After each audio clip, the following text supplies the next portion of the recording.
Hello everyone, welcome once again in my YouTube channel in AK career academy. तो देखिए, अभी हम लोग क्लास 9th के हिस्ट्री को पढ़ रहे हैं, जिसमें आपको 7वां चैप्टर पढ़ाया जा रहा है और यह है शांति के प्रयास यानी पीस एफर्ट्स। और इसमें पिछले क्लासेस में हम लोग राष्ट्र संघ के बारे में, जो नेशनल लीग संगठन था जिसकी स्थापना प्रथम विश्व युद्ध के बाद किया गया था अंतर्राष्ट्रीय शांति व्यवस्था स्थापित करने के लिए, तो इसे हम पहले के पिछले 2-3 वीडियोस में कंप्लीट कर चुके हैं। और आज के वीडियो में हम आपको बताने वाले हैं दैट द्वितीय विश्व युद्ध के बाद जो अंतर्राष्ट्रीय संगठन स्थापित किया गया शांति कायम करने के उद्देश्य से, उसके बारे में। तो आपको सबसे पहले हम बता दें कि जो सेकेंड वर्ल्ड वार की जहां तक बात है, यानी द्वितीय विश्व युद्ध, ये पहले चैप्टर में ही आप पढ़ चुके हैं कि 1939 ईस्वी में स्टार्ट हुआ था और 1945 ईस्वी तक चला था। और इस विश्व युद्ध में यूरोपीय देशों की ही नहीं बल्कि एक तरह से संपूर्ण विश्व को इतना अधिक नुकसान हुआ था कि अब एक बहुत ही अच्छा और बहुत अच्छे ढंग से व्यवस्थित करके और एक अंतर्राष्ट्रीय संगठन की स्थापना किया जाना आवश्यक महसूस किया जा रहा था, बिकॉज अंतर्राष्ट्रीय शांति व्यवस्था कायम की जा सके और फिर से इतना भयंकर, फिर से इतना क्षति पहुंचाने वाला युद्ध की शुरुआत न होने पाए। तो इसी पर्पस से 1945 ईस्वी में विश्व के स्तर पर एक अंतर्राष्ट्रीय संगठन का उदय हुआ जिसका नाम है यूएनओ यानी यूनाइटेड नेशनल ऑर्गेनाइजेशन। तो देखिए, ये जो संगठन है जिसको हम कहते हैं संयुक्त राष्ट्र संघ, इसकी स्थापना कैसे हुई, इसकी पूरी प्रोसेस को, इसके लक्ष्य क्या थे, इसके उद्देश्य क्या थे और इसके क्या सिद्धांत थे, उसके बारे में हम इस वीडियो में समझने वाले हैं। तो आइए सबसे पहले आपको हम बताते हैं कि इसकी स्थापना किस प्रकार हुई। तो देखिए, कोई भी बड़ी संस्था का जब स्थापना किया जाता तो उसके लिए बहुत सारे प्रोसीजर होते हैं, बहुत सारे स्टेप्स से होके गुजरना पड़ता है। और ठीक वैसे ही चूंकि यूएनओ जो है संयुक्त राष्ट्र संघ, जिसकी स्थापना सेकेंड वर्ल्ड वार के बाद किया गया, तो ये चूंकि बहुत बड़ी संस्था थी और एक तरह से सबसे बड़ी अंतर्राष्ट्रीय संस्था है, तो इसके लिए बहुत सारे प्रोसेस से होके पहले गुजरना पड़ा ताकि इसमें किसी भी प्रकार की कमी नहीं रहे। तो देखिए, यूएनओ की स्थापना के लिए सबसे पहले कि बहुत सारी घोषणाएं किया गया, जैसे जेम्स पैलेस घोषणा, अटलांटिक चार्टर, संयुक्त राष्ट्र घोषणा, मॉस्को घोषणा, तेहरान घोषणा, याल्टा सम्मेलन, इन सारे स्टेप्स से गुजरने के बाद जो है संयुक्त राष्ट्र संघ की स्थापना की बात सोची गई।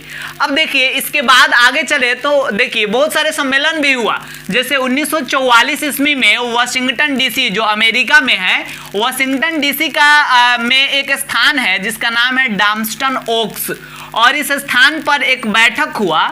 इस बैठक में अमेरिका, ब्रिटेन और रूस शामिल हुए थे और इसी बैठक में यूएनओ यानी संयुक्त राष्ट्र संघ जैसे अंतर्राष्ट्रीय संस्था के स्थापना की कल्पना किया गया। और इसमें इस चीज को सोचा गया कि एक ऐसी संस्था का स्थापना किया जाए जिसमें राष्ट्र संघ का, जो पहले स्थापित हुआ था, राष्ट्र संघ के बहुत सारे तत्व उसमें शामिल हो, तथा साथ ही साथ उसमें ऐसी बातों पर भी विचार किया गया जिसे जिन बातों के चलते राष्ट्र संघ को असफलता मिली थी, उन बातों को भी ध्यान में रखकर और उसे भी इसमें शामिल किया जाए ताकि ये संस्था भी राष्ट्र संघ के जैसे असफल न रह जाए। इसकी पूरी तरीके से ये सफल हो, ऐसी प्लानिंग जो है स्टार्ट कर दिया गया।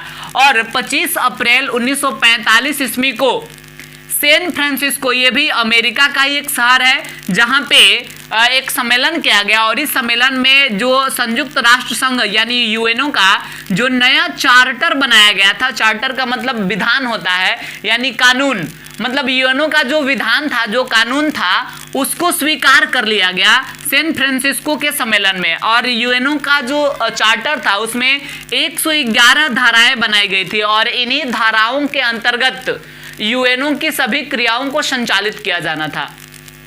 अब इसके बाद और आगे चले तो 26 जून 1945 ईस्वी की बात है। इस समय 50 देशों की प्रतिनिधियों द्वारा, इस तारीख को 50, भारत सहित, भारत भी इसमें शामिल था 50 देशों में, और ऐसे सभी देशों के प्रतिनिधियों के द्वारा यूएनओ के जो चार्टर था उस पर हस्ताक्षर किया गया, उसके कानून को सबको स्वीकार किया और अंततः 24 अक्टूबर 1945 को संयुक्त राष्ट्र संघ की पूर्णतः स्थापना हो गई। यानी संयुक्त राष्ट्र संघ जो है ये अपने अस्तित्व में आ गया। अब इसके बाद यहाँ एक और चीज आपसे पूछा जाता है कि संयुक्त राष्ट्र संघ का जो नामकरण है ये किसके नाम पर पड़ा है। तो आपको ये भी चीज हम बता दें, अमेरिका के जो तत्कालीन राष्ट्रपति थे जिनका नाम था फ्रैंकलिन डी रूजवेल्ट, याद रखना नाम फ्रैंकलिन डी रूजवेल्ट, इन्होंने ही, इनके द्वारा ही यूएनओ यानी संयुक्त राष्ट्र संघ का नामकरण किया गया। ये चीज भी आपको ध्यान में रखना है। तो अभी हम आपको बता दिए दैट संयुक्त राष्ट्र संघ की स्थापना किस प्रकार की गई। अब आइए हम आपको समझाते हैं कि संयुक्त राष्ट्र संघ के क्या लक्ष्य था, इसके क्या उद्देश्य थे। तो देखिए संयुक्त राष्ट्र संघ के यानी यूनाइटेड नेशनल ऑर्गेनाइजेशन के ये सारे उद्देश्य थे, यानी इस लक्ष्य तक संयुक्त राष्ट्र संघ पहुंचना चाहता था। तो इसमें सबसे पहला पॉइंट है शांति व्यवस्था स्थापित करना, और ऐसी शांति व्यवस्था स्थापित करना ताकि फिर से कोई दूसरा विश्व युद्ध और स्टार्ट ना होने पाए। फिर इसके बाद दूसरा था आक्रमण को रोकना। देखिए अगर एक देश का आक्रमण जो दूसरे देश पे किया जाता, अगर इस पे कंट्रोल बन गया तो फिर कोई विश्व युद्ध स्टार्ट होने की पॉसिबिलिटी नहीं रहेगी। जैसे फर्स्ट वर्ल्ड वार के बाद जो राष्ट्रसंघ संस्था स्थापित किया गया था, अगर वह मतलब 1939 जो 1 सितंबर को हमला हुआ था जर्मनी का पोलैंड पर, अगर उस आक्रमण को रोक दिया होता तो फिर द्वितीय विश्व युद्ध स्टार्ट नहीं हुआ रहता। वैसे ही अगर एक देश जब दूसरे देश पे आक्रमण करता है, अगर उसको रोक दिया जाए तो वर्ल्ड वार स्टार्ट होने की पॉसिबिलिटी समाप्त हो जाएगी। तो इसलिए आक्रमण को रोकना ये भी इसका उद्देश्य था। फिर अंतर्राष्ट्रीय विवादों का शांतिपूर्ण निपटारा करना, यानी जो अंतर्राष्ट्रीय अलग अलग देशों के बीच जो विवाद बन रहा है, जो झगड़े की स्थिति आ रही है, उसका समाधान निकालना, और वो भी शांतिपूर्ण तरीके से। और आगे चलते हैं, विभिन्न राष्ट्रों के बीच मैत्रीपूर्ण संबंधों को मजबूत बनाना, यानी अलग अलग देशों के बीच दोस्ताना संबंध और को जो है और सुदृढ़ करना और स्ट्रांग बनाना। फिर विभिन्न राष्ट्रों की आर्थिक, सामाजिक और समस्याओं का समाधान करने के लिए उन्हें अंतर्राष्ट्रीय सहयोग करना, यानी न ही केवल झगड़ा विवाद का निपटारा करना इसका उद्देश्य है, बल्कि आर्थिक और सामाजिक समस्या है अगर किसी देश का, तो समाधान के लिए अंतर्राष्ट्रीय सहायता देना भी यूएनओ का एक प्रमुख उद्देश्य था। साथ ही साथ स्वतंत्रता के प्रति राष्ट्रों में सम्मान एवं प्रतिष्ठा की भावना उत्पन्न करना, यानी अलग अलग देशों में सम्मान, रिस्पेक्ट की भावना और प्रतिष्ठा की भावना उत्पन्न करना भी इसका उद्देश्य था। अब देखिए राष्ट्रसंघ जो है अपने उद्देश्यों की प्राप्ति के लिए कुछ सिद्धांत बनाया, कुछ प्रिंसिपल बनाए, और उसी सिद्धांत पे राष्ट्रसंघ जो आगे बढ़ा। तो कौन कौन से सिद्धांत थे? सबसे पहला सिद्धांत था राष्ट्रों की समानता का सिद्धांत, यानी इसके जितने भी सदस्य देश थे सभी सदस्यों को एक समान दृष्टि से देखना था। फिर दूसरा था प्रत्येक सदस्य यूएनओ के घोषणा पत्र का स्वागत करेगा, उल्लंघन नहीं, यानी इसके जितने भी सदस्य थे सभी सदस्य इसके जो घोषणा पत्र थे उसके बातों का सबको ही उसके बातों को मानेगा, उसके घोषणा पत्र में जो भी कंडीशंस है उसको सबको स्वीकार करेगा, उसका उल्लंघन कोई नहीं करेगा। फिर सभी सदस्य जो है अपने विवादों का शांतिपूर्ण तरीके से निपटारा करेंगे। कोई भी सदस्य किसी अन्य राष्ट्र की स्वतंत्रता और अखंडता को नष्ट नहीं करेगा।